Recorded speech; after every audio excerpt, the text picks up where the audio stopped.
From Vermont Public, this is The Frequency. I'm Mitch Wertlieb. It's Friday, July 25th, and here are today's headlines.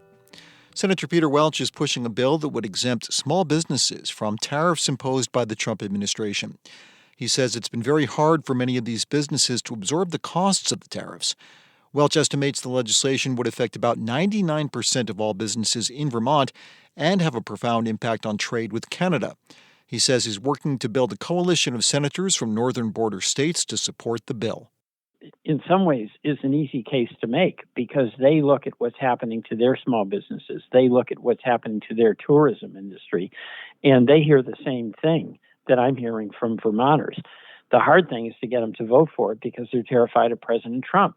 Welch is among a bipartisan group of lawmakers who introduced the bill this week. He wants his Senate colleagues on the Senate Finance Committee to take a serious look at the proposal in September. Overall revenues for Vermont's lottery games have declined over the past year. Liquor and Lottery Commissioner Wendy Knight says sales are down around 8%.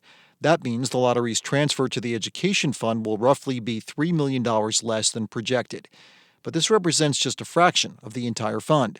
Knight attributes the decline to a lack of big mega jackpots in the last 12 months. And now a high jackpot isn't just multi-million dollars, it's like $1 billion or more. If there are high jackpots, that will inspire people to purchase not only the draw games, but then other games as well. Knight says revenue from state liquor sales also declined last year by around 2%, and that follows a national trend. South Burlington School District Superintendent Violet Nichols announced her resignation this week, effective August 1st. The other paper reports the decision follows months of tension between Nichols and the South Burlington Educators Association that included union members publicly voicing grievances about Nichols and calls for a new superintendent. However, the school district's Human Resources Director, Daisy Mae Brayton, noted at a special board meeting on Tuesday that no official grievances were filed against the superintendent. Community members, district staff, and former board members voiced support for Nichols at the meeting. Coming up, after an undefeated regular season and the team's first-ever Northeastern Division title, we hit the pitch to find out how fans are feeling about the Vermont Green Football Club prior to hosting Lionsbridge tonight in the Eastern Conference Finals.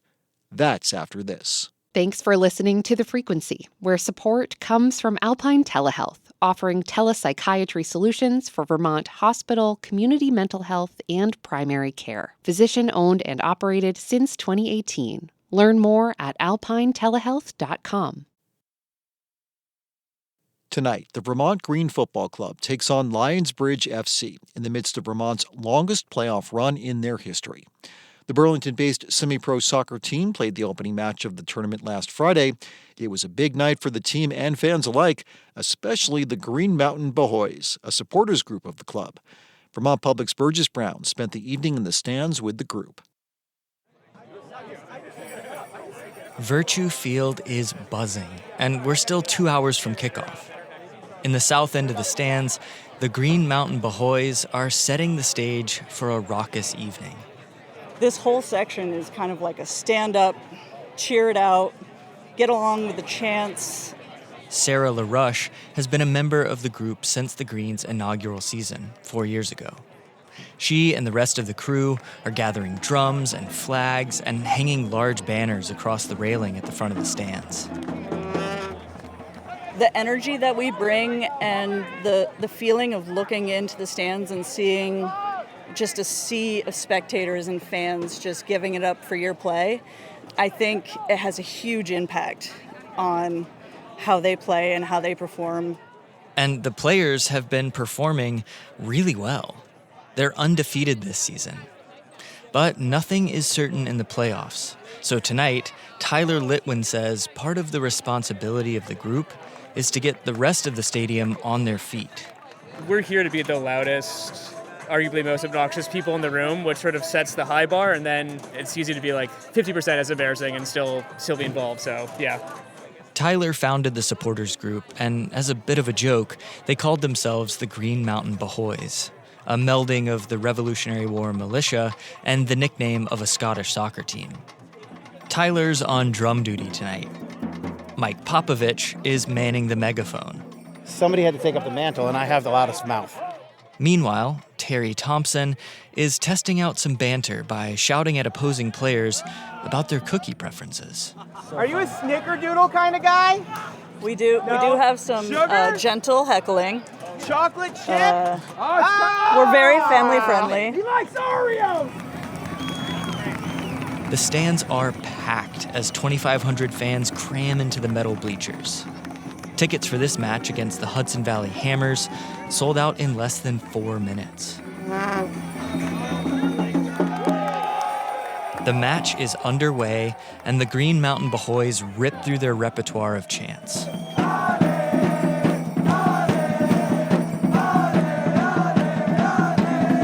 This section is equal parts spectating and party. The on-field action isn't quite as exciting. The first half ends without a goal for either side. But Sarah LaRush isn't worried. The second half is kind of like our bread and butter because they are scoring on this end. I feel like they feel a lot more of the vibe and the encouragement and just like energy that we bring. The second half does not start according to plan. The Hudson Valley Hammers score a screamer in the opening minutes. But the Bahoys keep the energy up in the stands, and just a few minutes later, the Green are awarded a penalty kick. Arnaud Tadavine steps up, the crowd goes silent, and he buries it. With the Bahoys in full voice, the momentum swings in the Green's favor. Tadavine finds the net 2 more times in the next 10 minutes to put the Hammers on the ropes. 1 more goal in the 90th minute seals the deal on this come-from-behind playoff victory. The players sprint straight across the field and hop in the stands to join the Bahoys in celebration. I don't want to sound like I was not worried, but I wasn't, honestly. Like, I feel like we are a second-half team. Like, they just go for it. Victory over the Hammers saw the Green advance to the next round of the playoffs. They took on FC Motown of New Jersey in front of another sold-out crowd. And once again, buoyed by the Bahoys, they won. The Green continue their playoff run at Virtue Field tonight at 7. For Vermont Public, I'm Burgess Brown.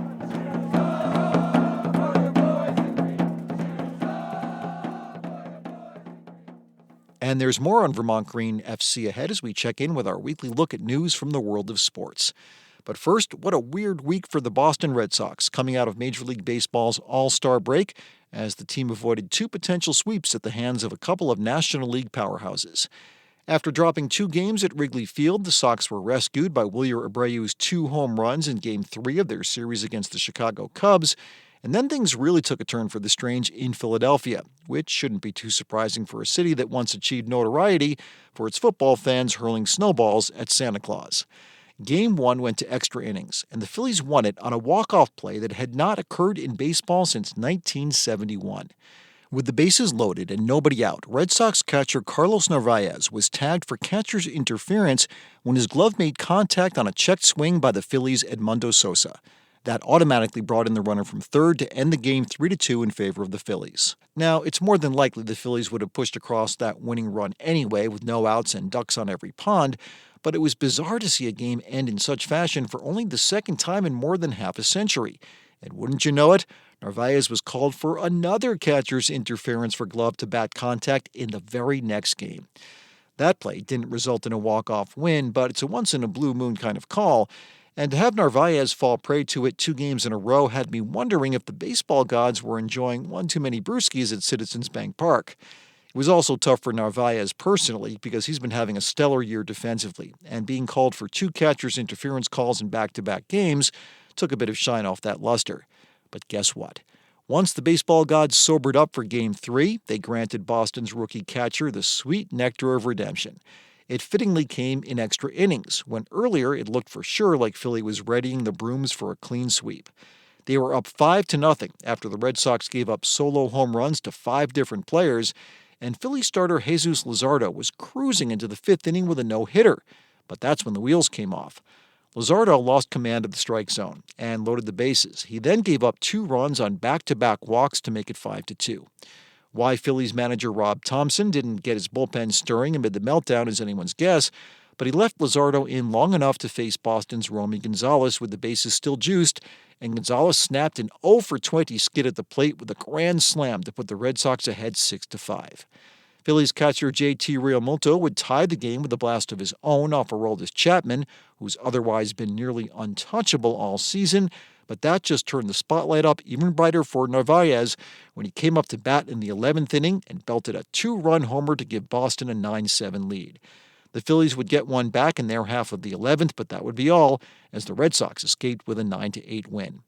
Now, Boston's schedule doesn't get any easier with the defending World Series champion LA Dodgers coming to Fenway Park for a 3-game series starting tonight, but if there's ever a good time for Boston to be going up against LA, it's now. The Dodgers are currently reeling from multiple injuries to their pitching staff, and their bullpen has been giving up so many late-inning leads that LA has lost 11 of their last 14. Plus, superstar outfielder Mookie Betts, who, let's never forget, was once and in a better world still would be a member of the Red Sox, is sidelined with a fractured hand. Despite all that, the Dodgers still have a 4.5-game lead for first place in the NL West and are clearly not to be trifled with, even as they struggle to get through this stretch of injury-induced adversity. You do have to wonder if New York Yankees fans are feeling a bit nervous, though. Aaron Judge hit his 37th home run of the year against the Toronto Blue Jays Wednesday night, but the Bronx Bombers also committed 4 errors in that game, and Toronto went on to win 8-4 to open up their lead for first place in the AL East to 4 games over New York. The Blue Jays have owned the Yankees so far this season, winning 7 of their 10 matchups. Locally, as you just heard in our feature story today, there is playoff fever pitch on the pitch at Virtue Field as the Vermont Green Football Club prepares for its first ever appearance in the Eastern Conference Finals. They'll be running against Lionsbridge, a team that's won the Chesapeake Division 3 times already and has made it once before to the USL League Two finals. The Green earned the showdown after coming back from a 2-0 deficit in the round of 16 to beat FC Motown 3-2.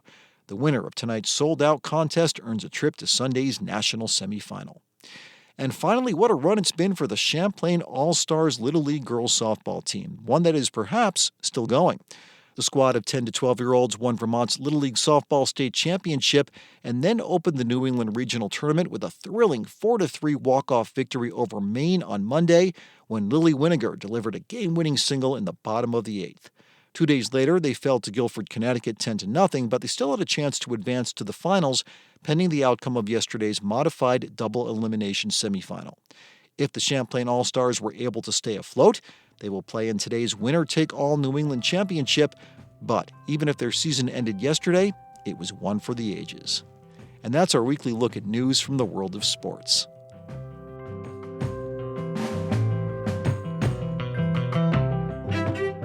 Thanks for listening to The Frequency today. We had additional reporting from Bob Kinzel and Nathaniel Wilson. Today's episode was edited by Stephanie Colombini, and our music is by Blue Dot Sessions. I'm Mitch Wertlieb, and I'll talk to you soon.